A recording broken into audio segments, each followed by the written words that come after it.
No doubt the siege by the Directorate of State Security Services, DSS, on the National Assembly and the subsequent sack of the Director General of DSS, Lawal Daura, as well as his replacement by an acting Director General, Matthew Siafa, dominated discussion this week on the road to 2019. Today on the program, our focus will be on the issues that led to where we are with the DSS, and of course, what impact are these agencies making in terms of ensuring that we have a strengthened democracy, we have a free, fair, and credible polls come 2019. That's our major talking point on the program this evening. But first, just to let you know that former Governor of Sokoto State, Tahiru Bafarawa, has joined the presidential race. You know that earlier in the week, the Governor of Gombe State, Alhaji Dakwambo, also joined the race. We also know that the likes of Atiku Abubakar is already there. And so we'll keep our fingers crossed and see how all of this turns out in the build up to the 2019 presidential election and general elections as well. My name is Sonny Duke Okosun, your host on the program. I'm being joined now by Barrister Sonny Dauda, obviously a legal practitioner, a regular on this platform. Barrister Sonny, many thanks for joining us on the road to 2019. Thank you very much. It's my pleasure. We also have with us Dr. Osahon Amayo, is a public affairs commentator. Dr. Amayo, many thanks for joining us on the program. Thank you very much. Good evening, viewers. Okay, let's start off from the basics. Some say the sack of the Director General of the DSS didn't come as a surprise against the background of what they described as some of the actions or inactions of Lawal Daura so far under the present administration. Would you subscribe to that, Barrister Sonny Daud? Well, I have strong reservations over his sack. Except that there are remote causes for his sack.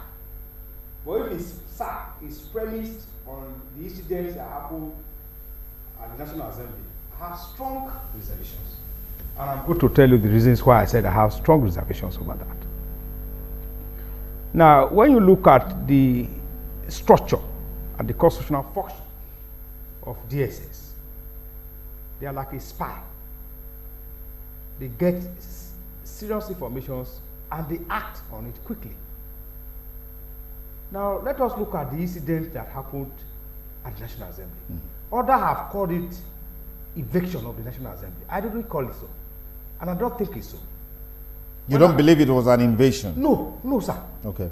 My argument, I am not standing in for Lawal Daura, is that he took a preemptive action. Preemptive in that, possibly, serious information got to him or got to the directorate that there may be possibly breakdown of law and order because there are two camps that may possibly lock heads together at the National Assembly. Those are the pro-Saraki and anti-Saraki group are likely going to meet there. And he took the action to prevent such breakdown of law and order. That is the only possible reason why his presence could be seen there. But the only thing I don't know is whether or not he needs the permission of the presidency or the federal government or of any other authority or of the National Assembly before his presence can be seen there. If that is not a stray, then of course I have reservation. Because their function is to nosedive, to look at what is happening and take a preemptive action in order not to for such incident not to happen. To avoid the incident. To avoid this. If that is the basis for which their presence was felt there, and he sacked on that basis, I have strong reservations. Because if their presence was not there at that, we wouldn't know what would have happened. Maybe two factions would have emerged. Maybe one faction would say we have impeached Saraki. Maybe other factions say we have dissolved the National Assembly or something like that would have cropped up. And the man took a preemptive action. And you sack him. I told you that what I don't know is whether he needs to seek the permission of the National Assembly for his presence to be there. or the presidency or any other authority. I don't know. But it's on record that because of the sensitivity of the National Assembly and because of the position it occupies in governance structure in the country, there are usually DSS men saddled with the responsibilities of being there. You also have the police. I believe you also have the Nigerian Security and Civil Defense Corps. And so what would have warranted more men being deployed to that place if already there are people saddled with the responsibility, the statutory responsibility to guide and guard that place? I also remember that the IGP said they didn't have need to send men there because from the statement that the IGP released, they already had men stationed at the National Assembly. I don't know what you make of this. Now, let me still tell you this. You see, I will not take any statement from any other security agency very seriously, because otherwise we will leave this country into the hands of those who will watch this happening and will not take action. I have also always said, either in this program or in another forum, that the actions of the IGP and the police authority has always been reactive. When something has happened, you deploy people there. And you don't expect the DSS to also act in such a manner. If the DSS feel that there are information reaching him, they are all security agencies.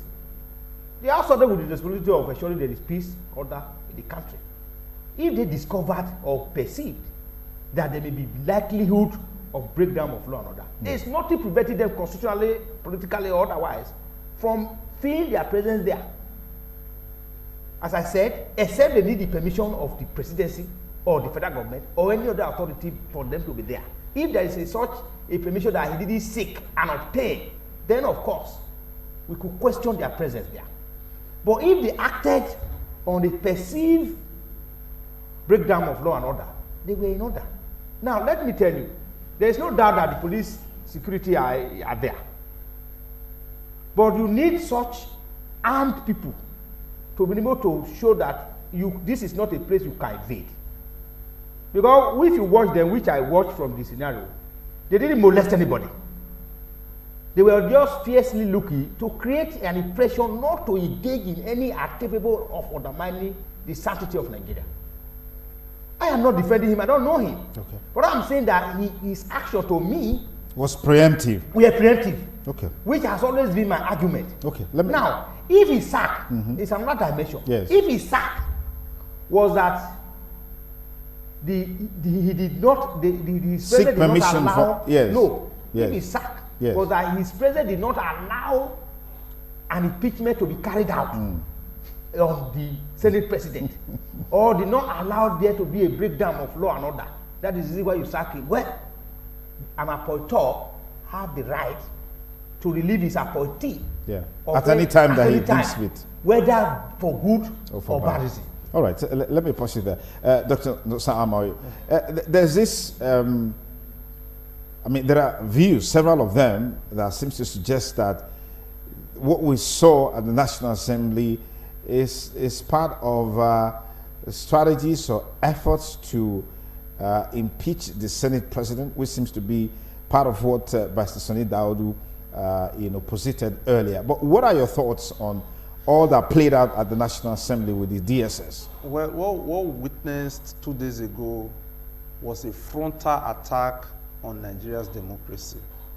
Because my learned colleague here will quite agree with me that in Section 2, subsection 1, which states that no group of persons or no persons should lay claim to any part of government in this country. What the relieved DSS director did is a treasonable offense. And he knows. And thank God that the acting president, who is a renowned professor of law, I want to salute his courage and his bravery for taking that bold step to fire the DSS DG, because on that very day, the Senate president was expecting some international guests at the Senate chambers, and the whole world was watching. But thank God that the acting president was so courageous to take that step, because we know that if it were to be our president is a calculating person. It takes time before it takes action.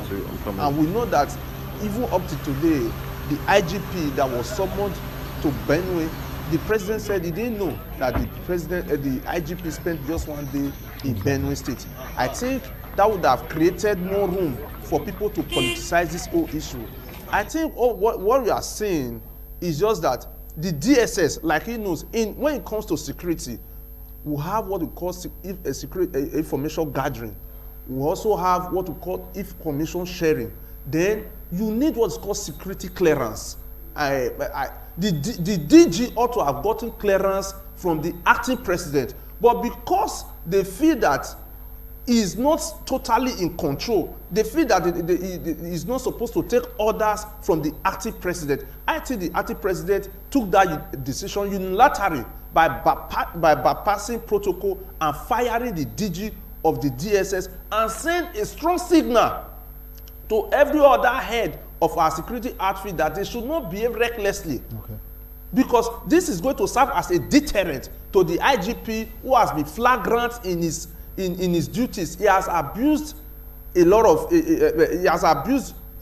office on so many occasions. So I think the acting president should be commended. I think he even deserves an award for what he did, because what he did was to salvage democracy. He has been able to remove the shame. He has been able to remove the reproach that would have befallen this country, because the international committee was watching how those men, he was talking about them going to ensure that there will be no breakdown of law and order. Where were they wearing hood? They were hooded. It was like a commando style. So any good Nigerian should condemn what the DSS did that day. If they have gotten information, who did they share the information with? Did they share it with the Nigerian Police Force? Did they share it with the Nigeria Security and Civil Defense Corps? Or they did not even share it with the acting president? Whether we like it or not, the president is the commander and chief of all the armed forces. You must get clearance before you go for such an operation. Whether we like it or not, you know that in democracy, it's a tripod. Yeah. We have the legislative, we have the executive, and the judiciary. It was an attack on one arm of government. And once there's an attack on government, it's a treasonable offense. All right, thank you very much. Well, yeah. Before you go further, I'm a student of history. And I have said severally, I take serious exception to any action calculated at removing the man, except the apoptosis. Okay. Let me tell you, sir. The police have been guiding the National Assembly. They are there. When hoodlums invaded the place and removed the maze, there were information, sir. There were information that people were there, but they didn't take action. We don't want such situations to happen in Nigeria. You see, when people continue to say they invaded the place, I have watched it, and that is a line several persons have told that they invaded the place. But they were hooded, just like he said. No, I agree with you. I said they were fiercely looking. Yes. So that to set a signal that this environment is not an environment you can come in to perpetrate any act of illegality. Okay. That is the presence. That is the what I can see that their presence show.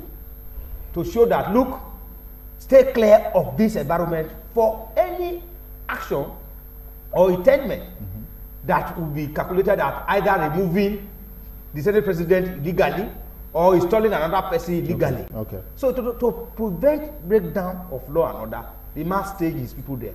When you say he should have shared the information, as I said, I took a caveat when I said what I don't know is whether or not he needed to get clearance from either the National Assembly for their presence to be there, which I think there's nothing like that, and whether or not he needed the president's permission, because that is part of their constitutional function given to them.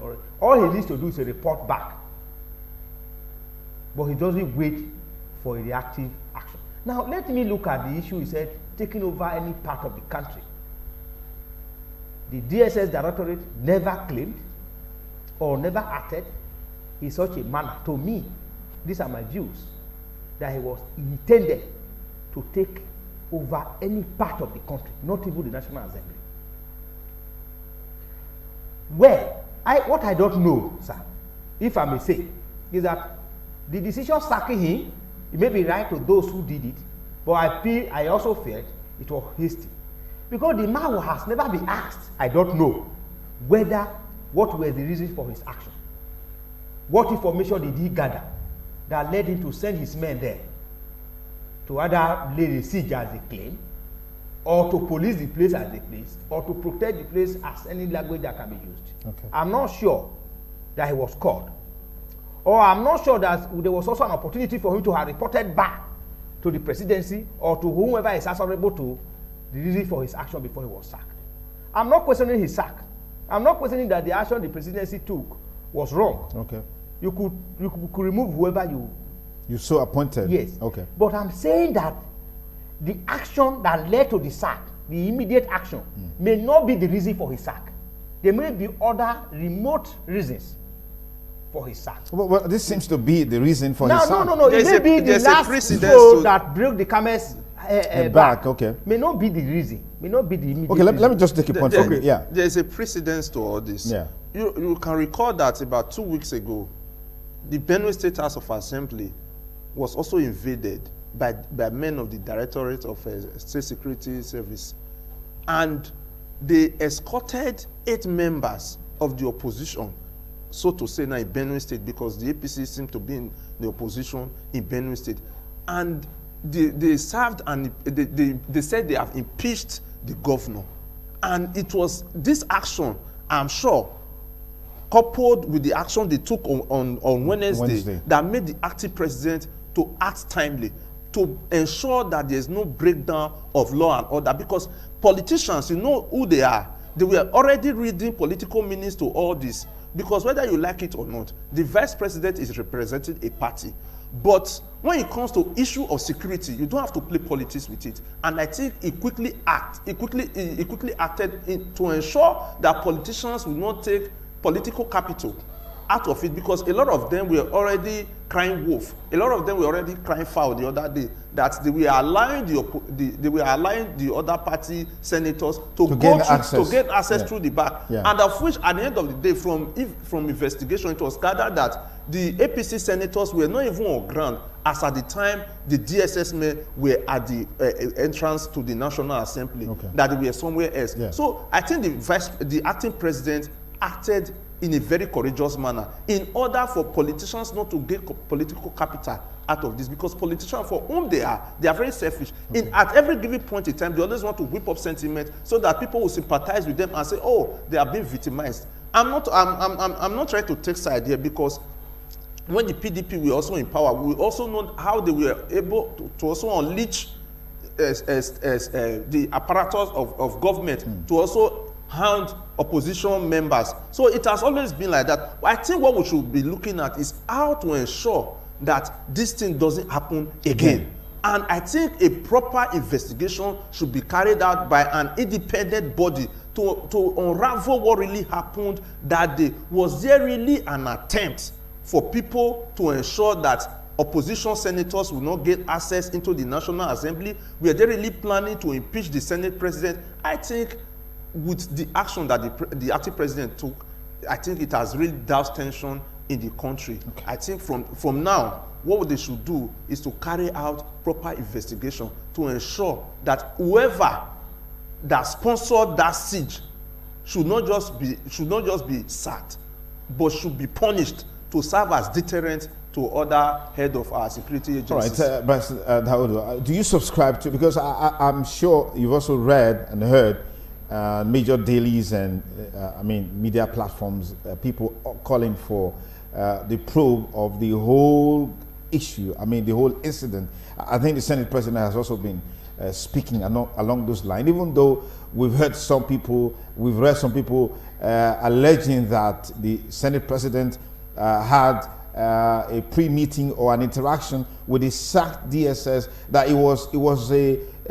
that the Senate president has, we can say, is culpable in this whole exercise. So do you subscribe to the call for a full probe into this incident? Yes, of course I do. But let me quickly say, lawyers don't speculate. But if my speculations, for instance, that the sack of the DSS was because the planned impeachment of the Senate President did not succeed. The DSS prevented it from succeeding. That's why it's sacked. Will it be a news? But nobody has said that. Nobody has said that. So yes, nobody has said that. If the reason for his being sacked is that day was a day that the Senate President ought to have been impeached. But failure of the DSS allowing it to happen, that is why it's sacked. Will you be surprised? Let me tell you, good he make reference to the Benue incident, where 8 persons served an impeachment notice on ground only that the man decamped. Nobody spoke. People kept quiet. 8 men served impeachment. Nobody spoke. But now somebody from opposition want to be impeached. You sack the person who prevented it from being impeached. 8 men. Look at it. 8 men of the ruling party served an impeachment who successfully were escorted. Yes. Nobody. This whole Accra didn't happen. So are you in any way saying? Are you in any way saying? Yes. If I get it correctly, are you in any way saying that the sack of the DSS was because he prevented the Senate President from being impeached? Is that why? That's my argument, sir. Okay. That's my argument. Okay. That because he prevented him from being impeached, the action plan to be impeached, he couldn't succeed. Therefore, he should go for it. That's the only reason, justifiable reason. Because to me, you would have called him. They have contacts of all of these persons. Immediately, their presence is cited there. You call the man. What are your men doing there? Then he feed you with information and all of that. That is not to say you cannot sack him if you want to sack him. But what was the reason for sacking him? Is it because the people were present at the National Assembly? That is what I'm saying. Okay. So if you sack him for that, to me, I said I have reservations. All right.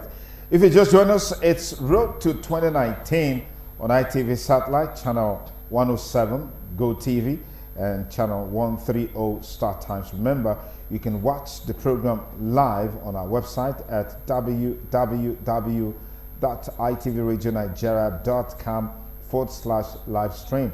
You can follow us on our Twitter handle at ITV Radio NG. Follow me on my personal Twitter handle at Duke Okosun. Post a comment there. We'll share it on the program. Remember, we're looking at the NAS invasion and the sack of the Director General of DSS, Lawa Dara. Now, a few days after his sack, the report came to the front burner again that the EFCC arrested the immediate past Director General of the DSS, Ita Ekmeon, and they quizzed him for a couple of hours and released him the following day. They said he's made some useful statements, some key statements in the continuous probe of the disbursement of funds for the 2015 general election, particularly from the Office of the National Security Advisor, talking about Dasuki. That's also a matter raging. But we also remember that the Senate is yet to clear the chairman of the EFCC to be appointed as a substantive chairman of the EFCC. And the only document the Senate relied on for not clearing EFCC chairman Ibrahim Magu was the document that came from the DSS. Some say there's been this friction, running battle between the DSS and the EFCC over lack of information sharing. So, gentlemen, I'd like to get your thoughts on these. Ita Ekmeon was the immediate past DG of DSS, and from information available, he was arrested and then interrogated just barely less than 24 hours after Dara was sacked. Is there anything we can deduce from this? Let me begin with you, Dr. Sao. Well, from what we can see now is that the political season has already started. It's just like the transfer market. You know, in football. In football, where you see the likes of Real Madrid, Chelsea, and Arsenal, they go to the transfer market to get the best of players. I think what they are doing now is just to intimidate a lot of persons and to ensure that funds that are meant for elections will not be stolen again, because Ita Ekpenyong has been linked to the money that was disbursed allegedly by Dasuki, and you can see that Lawa Dara has been kicked out. From what I can deduce out of all this is that 2019 is already in the air. And politicians, for who they are, they always want to ensure that every knot is tightened and every boat also is tightened. That's what we are seeing right now. And it will also serve as a deterrent to the current heads of all our security agencies that they should stay away from politicians. They should stay off politics. Their interest is supposed to be to serve the masses of this country. Is that possible within the context of Nigeria? Like, you know, they say, he who pays the piper dictates the tone. Yeah. That is why you see Lawa Darana is not the falling guy. Because it was used by politicians, whether you like it or not. He would have gotten a call from someone to go and lay siege on the National Assembly, and that politician is still holding sway, holding his position. But Lawa Dara is a falling guy. Whether you like it or not now, his name will be written in the Hall of Shame, not in the Hall of Fame, because of the action that he took that day. So I think our security men, what they should do is to ensure that they serve the best interest of the Nigerian masses, that is who they are supposed to serve, not just a few politicians. Okay. If you go to the United States of America now, you can see that even Michael Flynn, the former national security advisor to Donald Trump, was investigated and they threw him out of office. Even the president now, we don't know if he's going to face the Mueller probe. That's because they have strong institutions. That's what we are talking about. The heads of these institutions, you know that what we need in Africa is strong institutions, not strong personalities. That has been the bane of development in Africa. Whether you like it or not, Muhammadu Buhari will leave office maybe 2019 or 2023, but Nigeria will continue to exist. Yeah. The Nigeria Police Force will continue to exist. The Department of State, the Directorate of State Services will continue to exist. And these institutions should be strengthened in order to ensure that things will work well in this country. A situation whereby we will tell you that this institution or this country cannot move forward except this man. I think it's a slap on our collective faces in this country if we say that this country cannot move forward except one man. Except one man. If a country of over 180 million people, I think every head of every security agency now should ensure that they leave a good legacy instead of being handed by EFCC when they leave office. I think it should serve as a deterrent to others. All right. We saw in the papers that EFCC is seeking for permission to search the residence of the former DSS. Would you say this is more or less like a payback time on the part of EFCC against the DSS ex-DG? Well, let me say that constitutionally, the EFCC have the legal right to seek an order of court or permission to search either the house or an account of a person who they perceive that money illegally has been transacted in his account or in a person or another. They have that constitutional power to so do. You see, my worries have always been where investigations are carried out to target perceived either enemies or oppositions, as we call it in politics, not enemies now, oppositions. That is the area where some of us may not be so comfortable. Let me quickly look at, I will come back to this issue. Look at Benue and Kwara. Immediately at the count, we heard that EFCC has freezed their accounts. Until recently, I just heard now that they have unfreezed them. But they quickly go and freeze their accounts. But when they were in the government, or the ruling government, you didn't hear it. These are the issues where people like us may not be so comfortable with. But if you are carrying out your constitutional function the way it is, searching into people's accounts that are in government and all of that, one, we agree that you are doing your constitutional function. But when you do it to perceive oppositions, then some of us have reservations.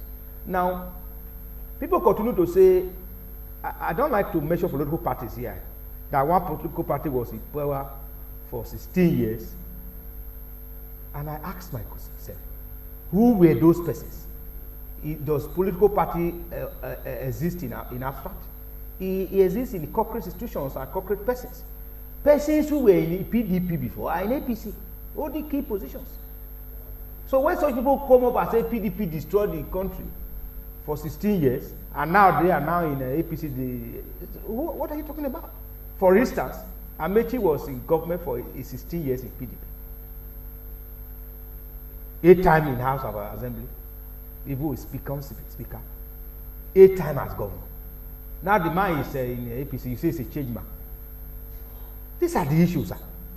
And we were aware of serious allegations of diversion of state funds to fund a political party elections. That has not been proven. No. I appreciate that, yeah. No, it has not been proven. I Yes. said there were allegations. Yeah, that's what I'm saying. And even a commission of inquiry was set up, it didn't appear before it. By an opposition party. No, an opposition no, government sir. in that state. By a government, sir. Yes. Not an opposition government. When you are a government for all the political parties, whether APC, PDP, Labour Party, no, by a government. If, for instance, the federal government set up a panel today, you say opposition will, if you are a PDP or a Labour Party, you will not appear, and you will go scot-free. No, we shouldn't be looking at it as an opposition. If your hands are clean and allegations are leveled against you, you appear and clear yourself of the allegations. But when you fail to appear, it seems, or there is a perceived belief that there's something you are hiding. If an opposition set up a commission of inquiry, which is administrative and ad hoc, you go and appear. If they take a decision that is not favorable to you, that could be quashed in court. It could be quashed by Sosarada. Another of Sosarada can quash that if a decision is taken wrongly. Or you appeal to court to explore your fundamental right if they are breached by the commission. They don't like going to court. So it's better because you most obey. of them, when they were in power, Yes. so to say, when they were in power, most of them did not obey court order. So they are always scared of going to court. Okay. Because they know that even when they get judgment in court, the sitting governor or the city president will not also obey the order. We have been in this country since democracy returned in 1999. We know of how presidents and governors, how they have abused court orders. You serve them court order, they will not obey. And these are the same group of persons, when they leave office, if you tend to infringe on their rights, they run to court and they'll start crying wolf that the government of the day, they are not obeying court order. They'll start filing for fundamental human rights. And these are the same persons when they were in power. They failed to also obey it's like a court vicious order. cycle. It's like a vicious cycle. So like what he was trying, what he was saying before I interjected, you see, this country, we can never move forward with the crop of politicians that we have, because they are serving their own personal interests, their selfish interests. You see politician A insulting politician B because he's in another political party. The day he will decide to cross carpet to his own political party, it becomes a saint, or it becomes the best governor, it becomes the best president, however you decide to put it. So our people should look at these people. X-ray them. X-ray them. There's really no difference between the APC and the PDP. Because if they don't get ticket in APC, they go to PDP. Or if they don't get ticket in PDP, they go to APC. It's just all about tickets. It's just the way footballers, you see footballers, they move from one club to the other just to get pay rise or to win Champions League. Better welfare. Champions League is like getting tickets in political parties. Why after winning Champions League, you see that maybe they have been giving $250,000 bonus. That is how they also get their entitlements at the end of the month. So what they are really fighting for is for their own selfish interest. Okay. I don't think there's any politician in this country now that can say is really out there because of the people that sent him. How many of these House of Rep members or senators go back to their constituencies to even tell them that they want to defect?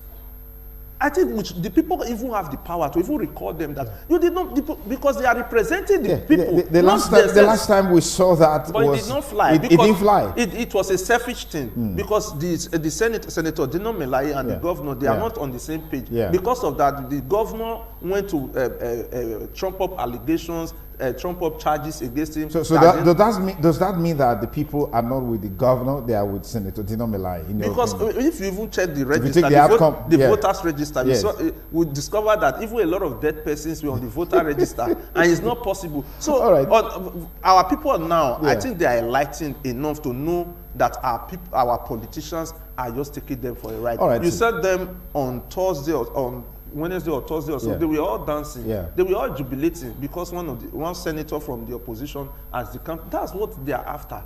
They are just taking the people for a ride. And the other party too. If anybody moves to the other side, it's the same jubilation. Let me quickly say this. Nobody is even talking about security in Nigeria any longer. What we are talking about now is the siege that was laid in the National Assembly. We are talking about defections. Nigerians, they forget things easily.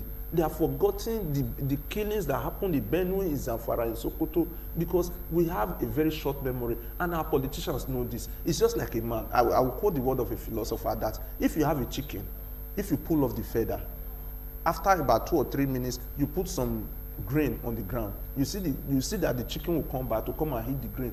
That is the kind of politics that our politicians are playing. They ensure that our people are so impoverished when it gets to the time of election. They dole them. Yes, they dole out 5,000, and at the end of the day, our people will say, let me collect my share.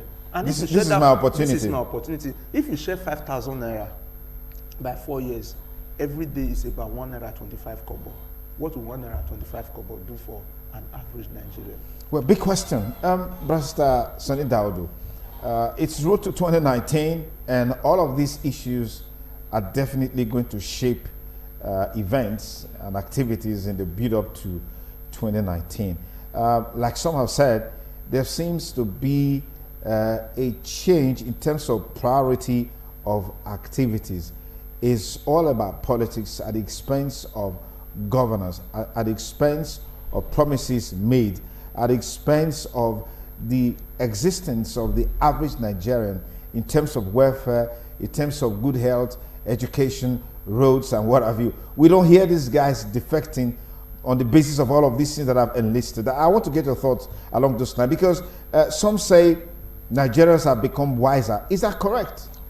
Is that correct? Well, it is partly correct. But and partly wrong. And partly like a 50-50 thing? Yes. Okay.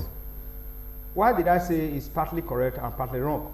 Partly correct because persons now are more aware of the political happenings and involvement in the country. But partly wrong because they are also easily being swayed by financial inducement.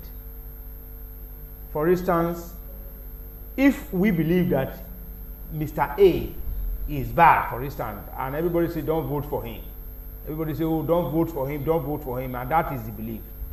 And a night of the election, the man brings out money to the election venue in the morning and say, go and snap, vote, snap, and show me, come and collect 5,000. People will be swayed, and they will go and vote, snap the vote, show the man who is sharing money, and the man will still win. Is that political awareness? Well, it's political awareness, but the people are swayed by financial inducement. They are aware that they ought to come and vote against a person. And now the man has now bought their conscience. They are aware, of course, this man is bad. The man also knows he's unpopular. He knows if you are a popular candidate, you don't need to share money. If you are a popular candidate, you don't need to share any money. You only need to convince the people about what you have done. You don't need to even go to a godfather. Just give them your developmental plan or what you have done before previously, and let the people buy it or refuse to buy it. If you lose gallantly and you celebrate yourself. If you win, you win and celebrate yourself. But what happens? The man knows he's unpopular. So what do? He goes to the election venue with money, and he knows Nigerians, average Nigerians, are eager to get 5,000 to vote, and the man is even sharing 30,000. Everybody, both those who are at home, will come and vote for him. This is the man they were condemning yesterday, that today we are going to the election venue to vote against him. They actually packed to the election venue. The man knows that there's a war. The people have mobilized to vote against him. But he also knows that if he brings money, they will change their mind at the last minute. And the man goes to the venue with the aid of security agents. He is protected. The man says, go and vote. As you snap it with your phone, show me that you voted for party A. When I come, I give you your 10,000. And he wins at the end of the day. He doesn't make him popular. That is the trend of our politics. But we will develop. I agree that these are developmental time for us, politically. We will develop. We will get there. But it may take a time. Now, I have also argued, I wouldn't know how far this argument will go. Nigeria is not yet mature for a two tenure of 4 years for executive. So what's your idea? I have recommended that we should have a single term of 5 years. The reason is that if you have a single term of 5 years, the likelihood that you will concentrate on development for that 5 years for your name to be written in gold or in the good books of is there. Will be there. But what would we see? 4 years, 2 years, maybe the man is trying to find his feet. He say he's still learning. That he just entered. The remaining 2 years is of politics. Since last year, now what has happened? That for the 2 years is wasted. The second, third year is wasted. The fourth year is fighting, the camping and all of that. So at the end of the day, no developmental thing is achieved. Then the people will give excuse. Oh, the people who say 20 years they didn't do anything. Why are you saying that 3 years now the man has not done anything? Why are you saying that you are judging him with 2 years? Yes. He has not spent 60 years. Wait for him to spend 60 years before you judge him. Then in the next 2 years, if he wins, he starts planting of who do take over from him. So no, development is not that brings some kind of crisis to the party. Another crisis to the party. Yes. So at the end of the day, so I have recommended, sir. I have suggested. I have also written a paper on it that in our executive we should have 5-year tenure. After which you go and sit down. You go and sit down. Yeah, another For person takes instance, over. in NBA, it's 2 years for the chairman, and you cannot contest for the position again. So you are there for that 2 years. Do whatever you want to do. Whatever you want bring to do. Any knowledge, any style, bring it on board. Do it because you don't have any chance again. Let me pause you there. Dr. Sound, there seems to be this trend in Nigerian politics. I'm wondering, I've always wondered when and where we'll have this difference in terms of approach. Party A is in power today. He does all the things that you can think of, good or bad. In most cases, bad. Party B comes on board, does exactly the same thing, good or bad, but in most cases, bad. And then Party B tells you, why are you complaining now? After all, Party A did it for so many years, you didn't say what? We are doing the same thing now. Why are you complaining now? So I'm wondering, just like you said, signified failure. Yes. I like to get your thoughts along those lines. Yeah, I think let's just go to the issue of the Dapchi girls when they were kidnapped. You know, I think we would have learned from the Chibok girls. I want to give you a case scenario now. Okay. The government in power said there was a timely intervention when the Dapchi girls were kidnapped, unlike the Chibok girls. You can see that these people were comparing failure. That is, it's so sad that in this country, if you have failed, you say no, the other person failed woefully. Just like what the Archbishop of Canterbury, John Welby, said that Nigeria is fantastically corrupt. You know, those days they used to tell us that Nigeria is very corrupt. But now they tell us that Nigeria is fantastically corrupt. That is to say, we have moved from being corrupt to being fantastically corrupt. So you can see, it's so sad that we're even saying this. We are comparing one government's failure with another government's failure. Just like he said, I think the problem of this country is not a political party problem. I think the country needs restructuring. There is a friend of mine who have been arguing. He said, no, that the PDP destroyed this country. But from what he has seen now, he has agreed with me that it's not really a party failure. It's a system failure. I can assure you today that the three of us here, should we be elected to become the president of Nigeria, I don't think we will really do much with the structure that we have on ground. The structure that we have on ground is a structure that cannot serve this country. Because first of all, the constitution that we have is a lie. That's the biggest lie that we have in this country. It said, we the people of Nigeria. I don't know when they called me, when they called you. I'm sure they called Barrister Sonny. You know he's a lawyer. Yeah, before they wrote the constitution, some group of military men sat in one room and came up with a paper called Nigeria Constitution. I don't think this isn't that blaming the past? Because like you know, in today's world, there is really nothing new under the sun. Yeah. Whether government, whether in governance, whether in business, whether name it. Everything that you need to know by way of knowledge is already there in public domain. All you probably don't need to do is not to reinvent science. You probably just adopt what has been tried and you work it out. Isn't that the way it's supposed to be? We are saying the same thing. There's a structure. It's not working. Then you restructure. Okay. Even the United States of America, the United Kingdom, they have been restructuring. Okay. So I don't think it is bad. I don't know why we are running away from restructuring this country. We are not saying we want to balkanize this country. We are not saying we want to separate or break up this country. We are only saying, let us sit down and agree on a formula, a working formula that will move this country forward. If you bring a policeman, say from Taraba or from Adamawa, for example, to Edo State, it will take him at least 1 year for him to understand the terrain in Edo State. I think the federal government is overburdened. First of all, why are they concerned with education? The federal government, they don't have any business with education. They don't have any business with Tari Road. First of the Minister of Works, Power and Housing, Babatunde Raji Fashola, does not even know the road that links Agenebode to maybe Afuzi. He doesn't know. You don't. Why do we need to have a federal minister of works? We don't need it. The federal government should be saddled with the responsibility of ensuring the security of this country, like immigration, like defense, foreign relations. That is what they should be saddled with, not ensuring that there is power in a place like Ugoneki. First of all, they don't even know if a place like Ugoneki exists. I think what we should do is to ensure that we devolve power from the center and ensure that the states and the local government, they really carry much of this weight, so that at the end of the day, there will be proper development in this country. Then going back to restructuring, do you know that the Prime Minister of the United Kingdom, Theresa May, came in as a Prime Minister without election being conducted? So far, from INEC budget, they are going to spend over 200 billion naira on election. We keep spending over 200 billion naira on election. This is money that can be plugged back into the system to ensure that there is development in this country. Why are we spending so much on election? And on election day, the whole country will be shut down. The economy will be shut down for that particular day.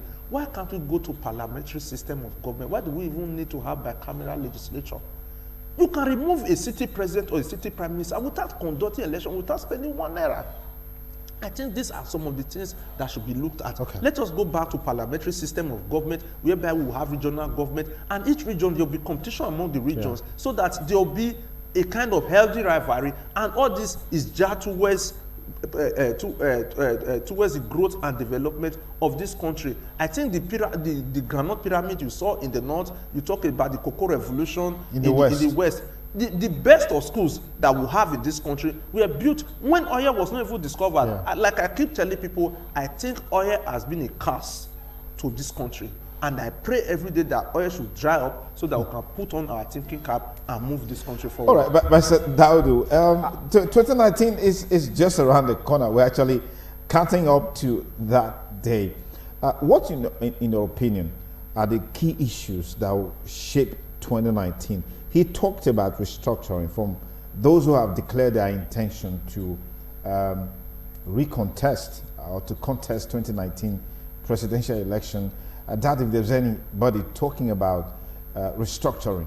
Those who use restructuring as a bait to entice Nigerians to power, as some say, they've since jettisoned that idea. So what are those key indices, key issues, key templates that will shape 2019?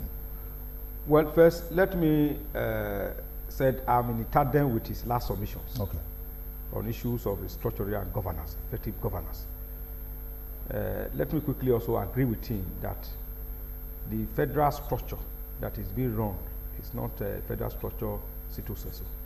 It's not a federal structure in itself. It's like a unitary system where one person's or one central government dictates what happens. And that's not even federal structure itself. Federal structure is where you give other component units constitutional powers to so act and develop their areas, which he has argued that if it's done in a way of bicameralism, parliamentary system would have been better. Because if we said that we were midwife by Britain, and Britain are operating a federal structure of government, why is the parliamentary structure of government, and is working effectively? Why do we depart from our masters? That may be the beginning of our failure. But now, let me now look at the indices of the political trade for 2019. You see, 2019, I believe, should be issue-based. Because the current decamping from one party to another, though heavy for a a developing democracy, but it will not address the issues.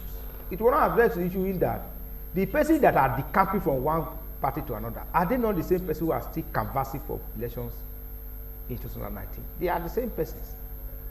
Until and unless we have people who have developmental minds, whose ideas is to develop the country, whose mind is to go and lay a foundation to which we believe that others will follow, we will not get a way out. Now, the major reason for this decamping is people perceive that if I remain in this political party, I may not get this ticket. Therefore, let me go to another political party where I believe I can get it. That is the major reason. They are not going there because they believe that the government have not done well, and as such, we believe we can do better. That is not the reason. The reason is that we may not be able to find a ticket in this political party, and as such, let me move to another political party so with that I can get a ticket. That is the major reason for their decamping. But beyond the decamping, if we must speak politically, this decamping is going to have a very strong effect in the outcome of the elections. To what extent? You see, if you look at the trend of decamping, there will be a form of an alliance between the opposition party to feature a candidate to wrestle power with the ruling party. There are strong indications. Are we going to be back to where we came from if that eventually materializes? We hope. Yes. We hope we hope that the new trend, if allowed to work, we believed that there may be a departure. There may be a departure because I have said that the failure of any government is when the government fails to do what it ought to do at a particular time. Let me quickly say that the sacking of the DSS by the president, if his actions were actually wrong, if the actions was wrong, that is a proactive action. Quickly take a decision. Even if later you ought not to have sacked, but you have acted, that is a good position. But when you wait for things to have deteriorated before you take a decision, then of course that will not serve the interest of the people. You must take a decision where the need arises, where the people are testing for it. It's not where it has already been stale. You now take a decision that is like damage control. No. Take a decision that will ensure that the status quo was maintained. Not where a status quo has been destroyed, then you are trying to do a control. No. So we believe that the current trend, because if you look at the promises of the federal government of this current government or political party prior to 2015, was that they had 3 agenda for development, which people feel was a departure from the PDP-led government there. Of 7-point agenda? Yeah, of the 7-point agenda. This president have 3 points agenda: security, economy, and anti-corruption. Anti-corruption. These were the campaign slogans upon which people now say, yes, if this is going to be achieved, then of course. Now, the government has come into power. To me, I'm not scolding them. I don't think they have been able to achieve that. Now, the people now feel that, look, the promises upon which we voted for this party have not been achieved. And the only way out now is to leave the party, or is to seek for another platform, so that another person could come up and see and also try him. We will continue to try them, but we are going to get persons. We are going to get Nigerians who are going to do all these things. Because I have asked people, what do we really need to live? Is it not to eat? What do you need? You need to build houses. You say you are building them for your family, for your children, or poor. Do you really need them?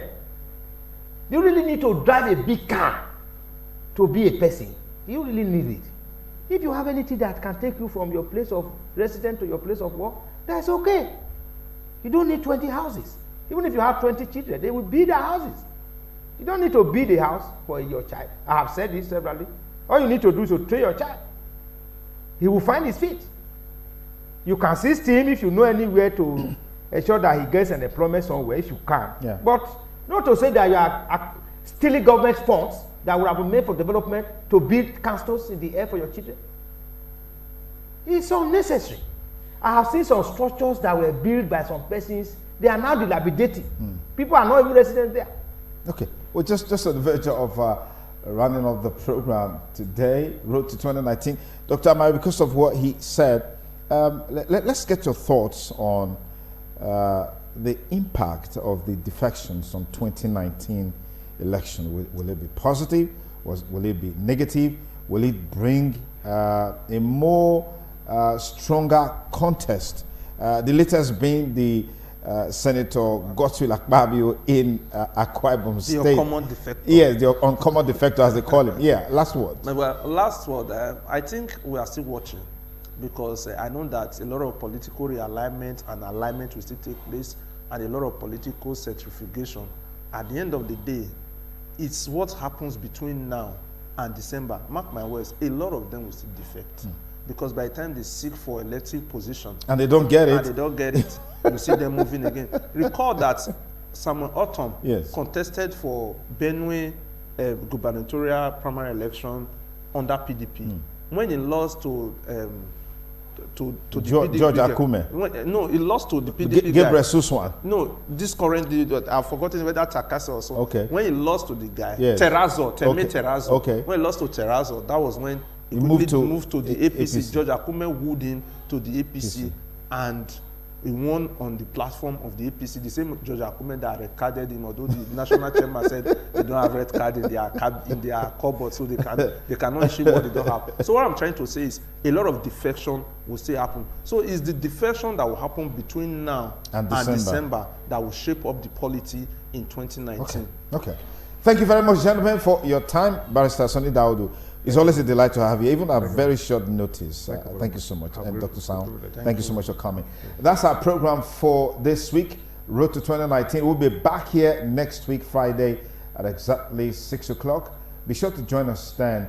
My name is Sonny Duke Okosun. Thanking you for staying with us. Do have a beautiful weekend. Bye for now.